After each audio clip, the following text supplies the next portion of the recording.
stacking 1, 2, 3, 4, 5 off the op. It don't matter how you count them up, I'll never miss my target. Well, what is going on, guys?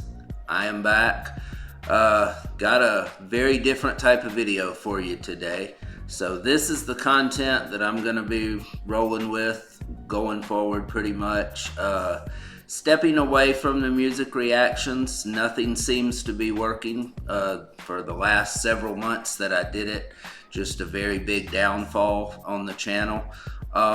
So I don't know. I was at a loss. I took it's probably been a month and a half, 2 months off now by the time you're seeing this. So gonna jump back in. I might throw some movie show reaction, or not movie show, what am I saying, movie show, but anyway, like I got some like different type of videos, like fun type stuff, like movie trivia, TV show theme songs, guess the theme song. You might have already seen some of them. I don't know if those will be up before you see this video, I'm not sure. This is gonna be conspiracy theories. A lot of stuff isn't a conspiracy anymore, but we're going to get into it. I don't know if this will be just a bunch of random clips right now. It depends on how I piece it up, or it might just tell an overall story. It might be kind of 1 or 2 different topics throughout, and it's kind of an overall theme. So I'm not sure. I'm just recording the intro. You will see me with many different shirts on because I do just random clips day by day. I react to them and, I'll piece them up together and edit them down later for a video and put them in a chronological order to tell a story, or I might just throw a bunch of stuff together. So I don't know. Probably the title of the video told you what this will be. This is just the intro. I'm just doing this. So it is what it is. Hope you guys enjoy this stuff. This is pretty much the reason I started YouTube in the first place back in late 2023. I wanted to get into this type of stuff to raise awareness to demonic evil-ish going on out there in the world, whether it be politics, whether it be movies, shows, entertainment-wise, churches, whatever the deal is, secret societies, the list goes on and on. So we're gonna jump into it. Hit that like button, hit the subscribe button if this is your first time here. Appreciate you. Comment, share. That really helps the video in the algorithm. This is a whole new genre, whole new thing for me on the channel. I've done some conspiracy videos type stuff before early on. They've never really done well, but I tried to give the algorithm time to kind of reset, get rid of the music reactions for a month, couple months, whatever, and jump in with a whole new bag. So this is it. Hope you guys enjoy this. I don't know how long it'll be, probably 30 minutes to an hour, something like that. But as you saw in the title, that's what it is. So hope you lock in. Let's get into this stuff. Let's expose these sickos. Let's run it. So 3, 2, 1, play. Why do you believe the Jews were expelled from Jerusalem by the Romans? God wants to expel us. Why? Why did he expel you? What have you done? What do you mean that's the city of God? You're expelling people from their land and taking their land back? Yes, you are. The Palestinians. No, don't do this. Listen, no one doesn't need to be said. You're doing the lawyer stuff now. What I'm saying to you is this. Why were you expelled from Jerusalem? Why? Previously, when you were expelled from Jerusalem, what had happened? Was there some sin? This is where the crux of the matter is. The land that was given to the Jews was under the condition that you serve God alone and you submit to Him and you do not sacrifice. Didn't do it. Serve Molech. Yeah, come on. Child sacrifice, crazy, perverted stuff. Children, do not sacrifice to false deities, and you put God first. What happened? The rabbis came, the Jewish people, they committed child sacrifice. Every time a prophet would come to them and say, stay away from child sacrifice, they the prophets. Then what happened? You began to take your rabbis as lords. You have in your Talmud the Tandur of Achnai, where the rabbis said one thing and one rabbi alone said something else. The voice of heaven came down and said the truth is with that rabbi. The rabbis here said it is not in heaven, it is with us. So you believe that the rabbis have the authority to legislate law and that God has no say in the matter. Why do you believe the Jews were expelled from Jerusalem? Hey, when did the Rothschilds come to America? Officially, it really started making noise about 1837. That was our first big crash. And what about after that? When they got here, what did they start doing? Businesses, infrastructure, railroads were big for them, and they would eventually start doing business with the mortgage, JP Morgan. Okay, so like, at what point did they like grab our country by the balls? Well, that would be about 1895, 1896-ish. That's when JP Morgan and the Rothschilds bailed out the entire country of America because we're running out of gold. And so they said, hey, we have $45 million worth of gold. Want it? I imagine there was a little bit of, quid pro quo there. Daggone. Like what? You don't think they did it out of the goodness of their heart? I don't know. That's strange. I do. There's 1910, the Jekyll Island meeting after the 1907 bank panic that led to the 1913 formation of the Federal Reserve, and that was all because of an island that they met at that was owned by J.P. Morgan, and then the boat that sank that was owned by J.P. Morgan that kept the Federal Reserve naysayers from getting to the meetings, and now we have a central bank that's controlled by Rothschild, Rockefeller, and money. Jeez. And then when you... That's not to mention the Revolutionary War, the War of 1812, they pressured America heavy to finance it. Even the Civil War, they were on both sides in the Napoleonic War. And guess what? The first thing our central bank funded after it was founded in 1913. 1913, that would be, did they fund, oh God. 6 months later, World War I. Well, that's all bad, but at least it stopped. Yeah, seeing a little pattern there with the wars. I don't know. I mean, I'm not, You read into it what you want. I guess you're a conspiracy theorist. I'm not. So, Yeah, I mean, could it be that wars were not for the reasons they said? And that it was just for billionaires to profit? Nah, never mind. For billionaires to profit off of that can't be. All right, anyway. After that, Britain would write them a letter saying, hey, that land in the Middle East that you want, we're going to give it to you, Mr. Rothschild. Israel, it's all yours. Oh. The reason you can't afford an engagement ring or a wedding band, it's because of the Rothschilds and the De Beers Diamond Company. In the mid-80s, they created an M&A company. An M&A company is a merger and acquisition company. Think private equity, but before private equity. And guess what they did with...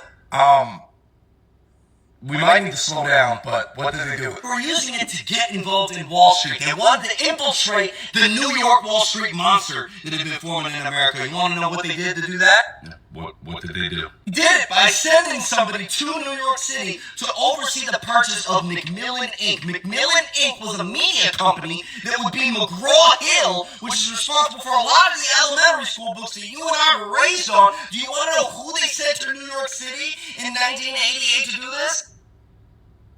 I don't. Robert Maxwell. Yo. He was in partnership with Robert Maxwell. And when Robert Maxwell would go on to die on his yacht because he owed the Mossad money, guess who he also owed about 50 million pounds to?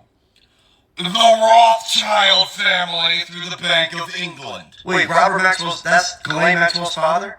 Is connected to the Rothschilds? That's right. Robert Maxwell, along with Roy Cohn, had been running a corporate blackmail ring throughout the entire world run by the Mossad. And when he died, Ghislaine and Jeffrey Epstein took on the reins. That's why they had been introduced only 6 months prior to his death. After that, they would go on to infiltrate people like the princes, the politicians, and the media moguls that we know today.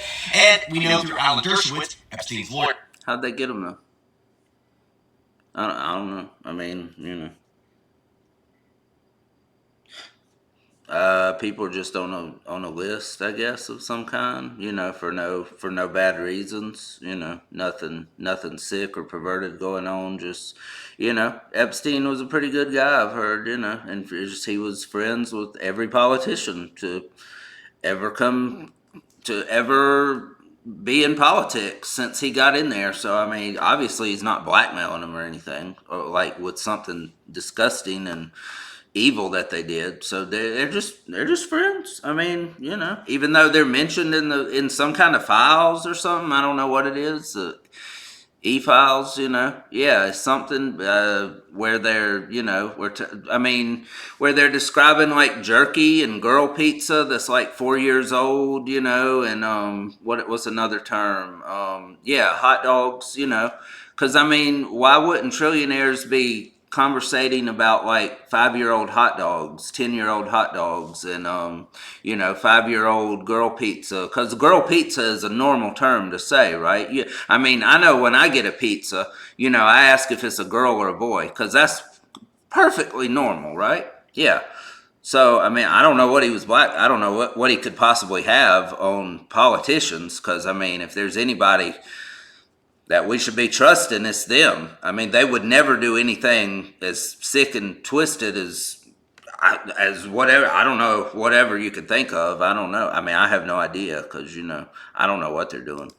Through 2008, 2009, admitted that he was introduced to Jeffrey Epstein in the early 90s by a Rothschild. But, okay, well, we don't have proof that Epstein worked for a Rothschild. Here's an email from Epstein over to Peter Thiel. Says, as you know, I represent the Rothschild family. But maybe only, represented a few of them. Maybe he didn't represent the whole family. Here's this wrinkly old pervert, Les Wexner, saying he represented the whole family. What? Okay, what am I supposed to do with this? Tag Howard Lutnick. I think that's what we could do, because I believe he's a Mossad plant that's currently being seeded by the Rothschild family in a place precariously right next to Jeffrey Epstein.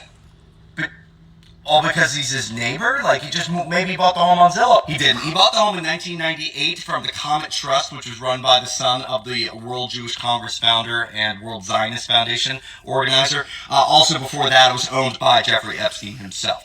Well, just because he owned it doesn't mean, it was his house or anything like that, or ever lived there, or, that. Come on. Jeffrey Epstein would actually live there in 1992, starting right after things got serious with Ghislaine, so they would probably be shagging or doing whatever from 92 to 95 in that property before moving over into the other property, which will remain vacant for about 3 years before Jeffrey Epstein gets to pick his neighbor, happens to be the Secretary of Commerce, Howard Lutnick, who would profit off of 9/11, survive 9/11, and also then use Cantor Fitzgerald with his sons at the helm to profit off of the very tariff being shot down in the Supreme Court that he helped form. So, you basically think Howard Lutnick is a really high-level crisis actor? Yeah, I thought of that one. Yes, that's exactly what I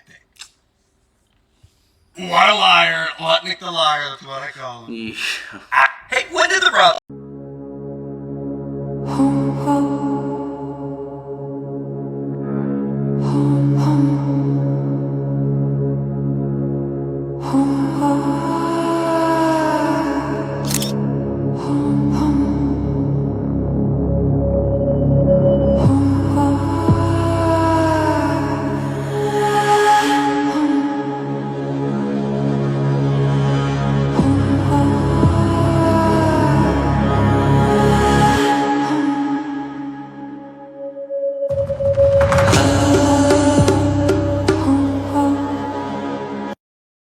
Did you guys know that Baal just means Lord in Hebrew? Baal was a Canaanite deity that was worshipped throughout the Middle East, which also included the Israelites. Baal is also associated with Molech, which is another Canaanite deity, and this deity is associated with the practice of child sacrifice. This is why the Lord says, not permit any of your children to be offered as a sacrifice to Molech. But how did the Israelites begin to worship Baal? We see this as early as in Numbers, when Israelites begin to defile themselves by having relations with the Moabite women. These women then invited the men to attend the ritual sacrifices they did to their gods. The Israelites then began feasting with them, and this way Israel joined in the worship of Baal. The Lord was so angry that he ordered the ringleaders to be completely annihilated. So then after that, one of the Israelites brought in a Midianite woman into his tent right before Moses. As everyone was weeping at the entrance because they were mourning, the grandson of Aaron saw this. Phinehas jumped up, grabbed a spear, rushed over to the man's tent, and pushed the spear through the man's body into the woman's stomach. So the plague against the Israelites was stopped. Phinehas was able to turn the Lord's anger away from the Israelites, which stopped the Lord from destroying all of Israel as he had intended to do.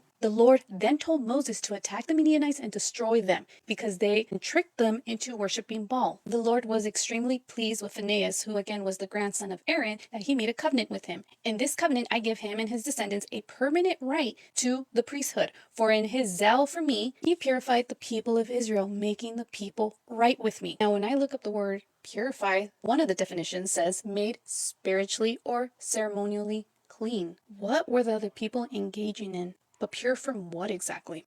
And I don't think it's like some type of disease or sickness, because when the Son comes, when Christ comes, he is healing the sick, he's healing the blind, he's healing the deaf, those with leprosy. A logical thing I can think of is these people were probably having relations with beings that are not fully human. Could it be possible that these people were having relations with not necessarily the fallen angels, maybe their offspring? Meaning, okay, the fallen angels came down, they'd had relations with human women. Those human women then conceived hybrids. And could it be possible that those hybrids then continue having relations with human women? Now you have these groups or these nations that are no longer pure, but have been mixed and interbreeded with hybrids. Which is why then God turns to the Israelites and tells them to completely destroy and annihilate these group of people. Their blood is no longer pure. But no matter what, we know, no matter how destructive the earth may seem, at the end, we know who wins. Trust in the Lord. Trust in the God of Abraham, Isaac, and Jacob. He will take revenge on all those evil doers. What do you think about Jesus? Well, he smells really, really bad because right now he's in boiling feces. That's his judgment. And unfortunately, a lot of people are ruining their own lives as a result of following his ways. Different answer than you thought. Next time, don't ask an Orthodox rabbi what he thinks about Jesus. Or a Satanist. אותו אחד מייסד הנצרות, אותו אחד מה שקורה איתו למעלה עכשיו, ללמוד את הגמרא בגיטין ומזל, ללמוד שם הגמרא, דנים אותו בצואה רותחת, חבילה של צואה, של פסולת שיוצא מהקיבה של בני האדם, וחתולים וכלבים ואריות ונמרים, רותחת, מבעבעת, שם שמים אותו, שם הוא נענש לרקור רגע. זה ככה, את זה לא הבאתם, כל הכנסיות, כל הצלבים שלהם, הצלב הגדול הזה על הארו בברזיל, מתפוצץ לרסיסים, לכל העולם, וכולם יראו את זה, כולם יראו את זה, אבל להוציא את השקר של כולם. Curious about the man who figured out how to influence what scientists publish, what children learn in school, and what intelligence agencies can see. And then when he died, his youngest daughter began a sexual blackmail operation with Jeffrey Epstein. And somehow we rarely talk about him. His name was Robert Maxwell, born in Czechoslovakia. Most of his family were killed in the Holocaust. He fled to Britain, spoke 9 languages, worked in intelligence during the war. And by age 30, the FBI had opened a file on him related to foreign intelligence concerns, which is an unusual background for someone later known primarily as a publisher. But I'm learning that a lot of publishers have unusual backgrounds. He founded Pergamon Press and pioneered a system where scientists do the research for free, write it up for free, peer review it for free, and then universities pay whatever you charge to access it. He launched 700 journals with profit margins around 40% higher than Apple or Google, essentially selling researchers their own work back to then sold the company to Elsevier for £440 million, and Elsevier is now the largest academic publisher in the world, still operating under that model. Today 5 companies control over half of all scientific research published globally. In 1969, investigators discovered Pergamon's profits were inflated through transactions between Maxwell's own private companies. The British government declared him unfit and removed him from his board, so he borrowed money, bought Pergamon back, and continued because apparently that's an option. He tried to buy the news of the world but was refused. Rupert Murdoch acquired it instead and later built the Sun and Fox News. Apparently when you become a billionaire, the first thing you do is buy something that controls the narrative. Maxwell bought the Daily Mirror and spent years competing with Murdoch. Then in 1988 he purchased Macmillan Publishing in the United States for $2.6 billion and merged it with McGraw-Hill, creating one of the largest textbook publishers in the country. He did not write the textbooks, but he controlled the infrastructure, deciding what was published, funded, and distributed kindergarten or 12th grade materials and standardized tests that shaped daily education. After Maxwell's death, McGraw-Hill assumed full ownership, and in 2013 it was acquired by Apollo Global Management, a private equity firm founded by Leon Black, who paid Jeffrey Epstein $170 million for tax advice. Epstein had no tax credentials, but sure, a Senate investigation found that money funded funded Epstein's trafficking operation. Black stepped down and paid $62 million for immunity from related claims. His son Ben was sworn in by J.D. Vance to lead the U.S. Second National Development Finance Corporation. And Apollo's current chief executive, Mark Rowan, now sits on Trump's board of peace for Gaza, meaning the firm that acquired the textbook company Maxwell built now sits at major policy tables. Maxwell was also linked to the sale of Promise surveillance software, reportedly modified with a backdoor and sold to governments worldwide. He bought a yacht from the nephew of Adnan Khashoggi, the Saudi arms dealer involved in Iran-Contra, and named it the Lady Ghislaine. In 1989, Donald Trump attended a party on that yacht with Robert and Ghislaine, and Trump's own yacht had been purchased from Khashoggi. At a certain point, these stopped being coincidences. In November 1991, Maxwell fell from the Lady Ghislaine and was later found in the Atlantic. Investigators uncovered that he had taken £400 million from employee pension funds. 32,000 people lost their retirement savings, and he received a state funeral in Jerusalem attended by senior Israeli officials, which is a thing that apparently happens when a book publisher dies. His daughter Isabel later led a technology company connecting Silicon Valley and Israeli intelligence. Christine co-founded a firm that built the FBI's cross-agency search system across CIA and NSA databases, and Ghislaine moved to New York and partnered with Jeffrey Epstein, whose largest financial client later purchased a textbook company her father built. I'm curious who decides today what research you can access and what news you see, because the infrastructure Robert Maxwell built did not disappear, it changed ownership.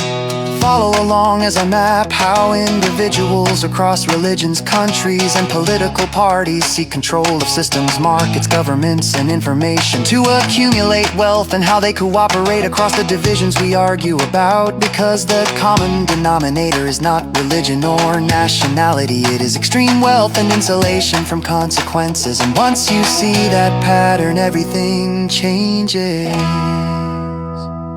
I'm curious.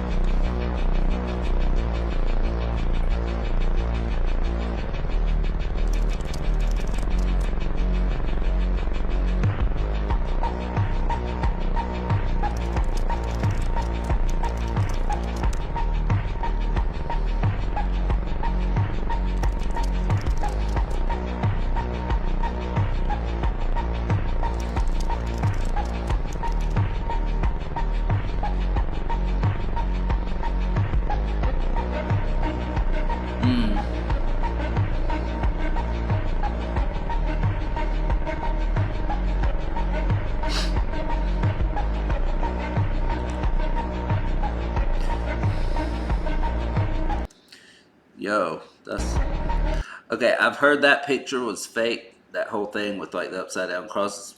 I don't know. Not saying that it's impossible, of course. I'm just saying that I think was fake. Maybe AI doctored or whatever. The rest of the stuff, absolutely not. That staff of his, yeah, that's real. Yo.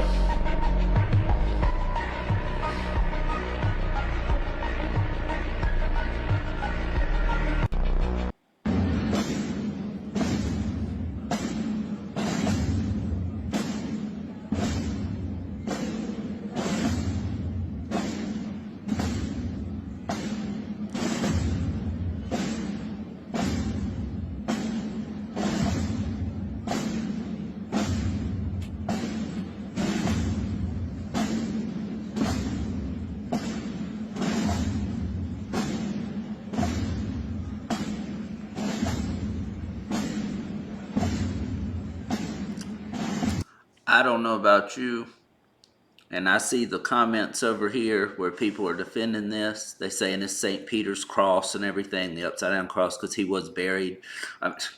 He was hung on an upside down cross, I'm pretty sure. But, you know, what do people associate with the upside down cross? What do people associate it with? They associate it with mocking Yahusha, with Satanism, with satanic stuff. So why do it? You know what I mean? And not only that, does this look like something positive? Does this feel like something positive? Does this not feel just dark energy? Is that not the feeling you get? Because that's the feeling I get. It seems demonic in just looks and feel. energy-wise to me. That's all I'm saying. You think what you want to, and of course they're never going to say, hey, this is satanic, and we got a bunch of people defending it over here in the comments that I'm reading because they've been told this, because they can't think for themselves. It is what it is. Just because somebody says it's not satanic and it's this, it's actually a great tradition and everything, that don't make it right. That don't mean it's really not. You could have just been lied to all these years, They could have just been lying all this time, and it's really dark. You know what I mean? I mean, the KKK says they're Christians. Are they? No. Have they always claimed they are? Yes. So do you believe them? No, because they're clearly not, right? Because they're clearly opposite from that. They're demonic, but they say they're Christian, so why don't you believe them? It's the same, whatever. Got to stop taking people at their word for everything. Just because they say they are something and they're not something else doesn't make it true. If I saw this, I would run the other way. There is no way I get a good feeling from looking at something like this. If I'm in this building, which I never would be in the first place, but if I am in this, I am walking out that door as fast as I can. I'm running out that door when this stuff starts. Believe me. No way. Absolutely not.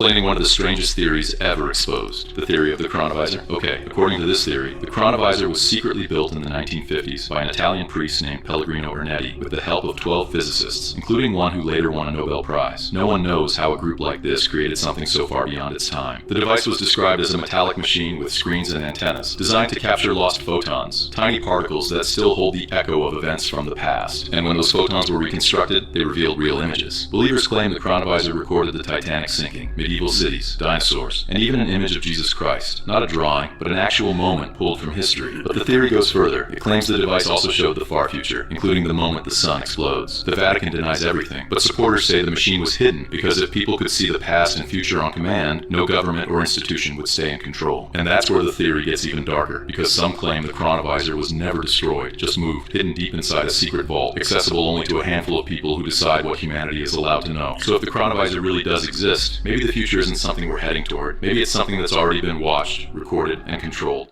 Explain. Called the Apostolic Archives. You can't go there. I mean, you can. You can. People can go to the Vatican archives. You have to get permission. It's like a 10 to 15 year wait, and you have to tell them what you want to see before you go. So, and while you're there, you can't touch anything. Someone will turn the pages for you and all that. So you kind of can't go there. But rumored to be down there is the Spear of Destiny. The Ark of the Covenant is supposed to be down there. The menorah. What is the Spear of Destiny? That is the Spear of Destiny, or the Holy Lance, was with the Roman soldier pierced Christ when he was on the cross. That's the Spear of Destiny. That was something that Hitler was very interested in finding. Hitler was chasing these artifacts all over the place. As soon as the Nazis conquered France, they started digging everywhere, like the Chartres Cathedral was where the Ark was supposed to be. They were digging up everywhere looking for stuff. It's like Indiana Jones, who's got a lot of those things right. My favorite object that's supposed to be down there is called the chronovisor. And this is an object that lets you see through time. I don't know if you've ever heard of this.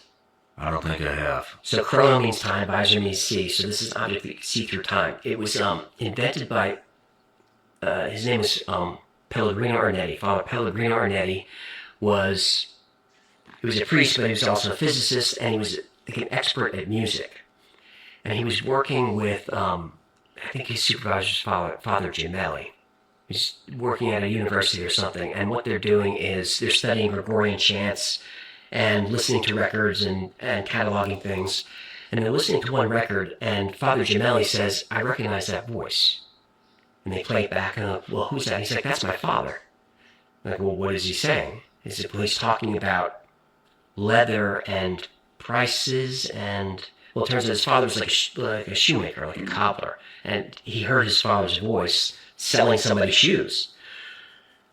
So they end up isolating these voices and come to the conclusion that all the objects around us are vibrating with an energy. and picking up all the conversations. Everything we're saying is getting That's probably true. I can believe that. absorbed into everything around us. And that if you can tune into the right frequency, Yep. you can hear that. That's and if you can crazy. really zero in on it, you can see what's going on. And Father Ernetti gets together this group of rock star physicists led by Enrico Fermi, who worked on the Manhattan Project, a heavy hitter, and 9 or 10 others. And they build this device called the chrono visor. And Father Ernetti goes and he looks back at Mussolini's speeches, and then he goes back further and he's looking at watching old Roman plays that no longer exist. And what really put it on the map was he took a picture of Christ's crucifixion and released it. And they're called the Apostolic Archives. You can't go. That's insane. Hey, I believe what you want. I don't know. I wouldn't find it shocking if they did have something like that and they're keeping it to themselves, obviously. I don't think anything's impossible anymore. A couple years ago, if I would have heard this, I would have rolled my eyes and I would have given myself a headache with the eye roll I would have given. This would have sounded absolutely insane to me. I don't think anything's crazy or off limits anymore, especially with people that want to control stuff like the Vatican, like the Catholic Church. Yeah, I wouldn't put anything past them to have something like this and not tell anybody. Princess Diana, before she died, he said these people are actually reptilians. Yes. She said they're from some Dranconian star system or some crazy shit. And then they crash her. Yeah, then they crash her. When a human being eats another human being, it causes brain damage. When that happens, it's like, okay, how much can you actually do that before you actually, it's to the detriment of your, yeah, exactly. So for these people to do that for this extended period of time, it's like, maybe you're not human. The Rothschilds has been around hundreds of years. I think that they have the blood of some extraterrestrial that from the very start. You think they're like hybrids? Kind of, yes. Some type of lineage or something that makes sense to where it's connected to them. According to Princess Diana's friend, Christine Fitzgerald, Diana's nickname for the Windsors, or the royal family, was the reptiles, or the lizards. And she would say that to Christine in all seriousness, and say they're not human. Diana also nicknamed them the Germans, and even sometimes the Dracula family. Fitzgerald said, Diana used to tell me that the Queen Mother was evil. She actually used that word evil. She hated the Queen Mother, and the Queen Mother hated her. According to Do you have any thoughts about the lady that the Prince of Wales should marry? Yes. Well, I suppose, it's really difficult because you've got to remember that when you marry, in my position, you're going to marry somebody who perhaps one day is going to become queen. And you've got to choose somebody very carefully, I think. And it's got to be somebody pretty special. Because if you choose somebody who isn't used to it, it can, I think, probably cause... You gotta ask yourself, why are Princess Diana files sealed until 2082? If it was just a car accident, these files will already be public. Princess Diana died in 1997. Yep. That's almost 3 decades ago. And yet, key documents tied to her death are sealed into the year 2082. You heard what I just said? 50 plus key years documents tied to her from now. death are sealed into the year 2082. So now you gotta ask yourself, what did she see and what does she know? That's not 10 years. That's not 30 years. Nope. That's 85 years of silence. That means most people alive today will never see those files. Now you got to say to yourself, that's not normal. That's not an accident. That's not how transparency works. Governments don't lock files that long unless what's inside them can cause a major problem. And I need you to jump down the rabbit hole. But why even say that they're going to be released then? See, that's a whole other plan that they've already cooked up probably for that time, because it'll reveal something to where, it might reveal that, it might just say some nonsense, some BS, or it might say the actual truth or somewhat of the truth, because that might be a well-known thing by then, or by 10 years before, 20 years before, who knows, of 2082, some stuff might come out. So then it might be to where people somewhat know about that, so they're cool with that, but it's a whole other agenda they're going to be working with. I have no idea. I don't think like these people. I'm not an evil POS. I don't work for the devil, so I don't know how these fools think. For entertainment purposes only. There are claims that Princess Diana believed that the powerful people around her were not what they appeared to be. Allegedly, she came across some information that these people were probably reptiles. And I'm going to say this without saying it.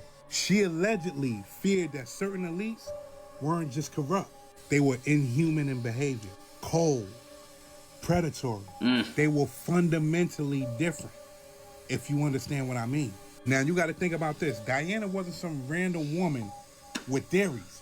She was inside the system. Right there. She had access. And if she believed something was wrong, like deeply wrong, that belief didn't come from the internet. That's not then. Came from what she saw. And after she died, you saw the inconsistencies of witnesses. You saw destroyed cameras. They gave us sealed evidence, and they locked the truth away until 2082. Why is that? Pay attention. All right, guys. So that was TikTok compilation videos. A lot of interesting stuff in there. I really liked all those videos. Very interesting. Let me know what you thought of them. Do your own research. All right. I'm not out here trying to convince you of anything. Do your own research. So look into these things. You don't have to take my word for anything. You don't have to take any of these videos' word for anything. You go out and look this stuff up on your own. You form your own opinions. You might disagree with me on everything. You might agree with me on everything. You might, might be half and half. I don't know. Let me know what you enjoyed from this compilation. I appreciate you guys watching. If you are here at the end, thank you so much. I cannot thank you enough. That really helps the algorithm. The more people watch these things all the way through, just hit hit F the write in the comments. Leave a comment. Let me know you were here. F the system. F the Freemasons. F the Luciferians. F the Satanists. Whatever. F the government. Whatever you want to put. All these nonsense. Authorities that we have to deal with that are trying to destroy us all. F all of them. Write that in the comments. So yeah, I appreciate you rocking with me. If you're still here and you hadn't done it yet, please hit that like button. Like I say, leave a comment. That helps. That goes a long way. That's the most important thing in the algorithm, pushing it out in YouTube. Of course, sharing. What else? Subscribing. Yeah, definitely hit that subscribe button too. I couldn't remember what else. But yeah, like, share, comment, subscribe. Any of those things goes a long way. If you can do all of them, that's unbelievable. I love you guys. I love you for that. Thanks to the Most High, Yahusha, the Creator, the Savior, the one that is coming back to end it all at some point. And will rid us of all these sickos out here doing this crazy stuff. He might have already come back, and they might have erased that from history, like they erased a lot of other stuff. So we could be in the after the 1,000 years of heaven on earth. We could be in Satan's little season. That's a definite fact. Not a definite fact, but I have no problem believing that. So we're in the definite end times, maybe, to where he's coming back once and for all. And that's it. It's over with. Whenever he comes back and destroys everything impure and evil about this world. And I can't wait to see it either way. Or maybe he hasn't come back yet at all. Maybe he hasn't come back to throw the great deceiver in the lake of fire, and then we get that 1,000 years of heaven on earth. Either way, I'm here for it, whether I'm up there by that time or I'm down here. Hope I'm not down here. I won't be down here, because I'm gonna be in the rapture. I'm going up before all that craziness starts. Anyway, yeah, hope you are too. If you don't think you will be, get right with the man upstairs, please. It's very simple. It's very simple. But ain't no PDFs gonna be up there. Ain't no child eating, people gonna be up there. No reptilians are gonna be up there. We don't have to deal with them. once we pass on to the next life. Thankfully, we don't have to see any of those people or deal with them. I don't know. I mean, I don't know what the afterlife's going to be like exactly. Of course, we're going to be happy. But I tell you what, right now, me being happy for eternity, I can be flying around up there, different dimensions, different worlds, with a sword in my hand, slaying all these things, these demons, people, whatever. That can be my eternity. I will be 100% beyond thrilled and happy. Pure happiness with that being my eternity. Not that they'll be around in existence for eternity, but you know what I mean? For 1 million years, 2 billion years, whatever. I don't care. Eternity goes on and on. Let me do that. Let me be one doing that. That's absolutely fine with me. I will never get tired of slaying demons, reptilians, whatever. Anyway, that's it, guys. Let me get out of here. Thank you for rocking with the channel. Love you guys. Stay safe. Be careful. I am gone. And remember, don't trust these systems. Don't trust these things. Don't trust these governments. Don't trust any of these politicians. The system was only made for those who made it, not us. Love you guys. Say the government will watch me, but they can't stop me. I'm dropping evil with the people as my posse. In case I don't see ya. Good afternoon, good evening, and good night.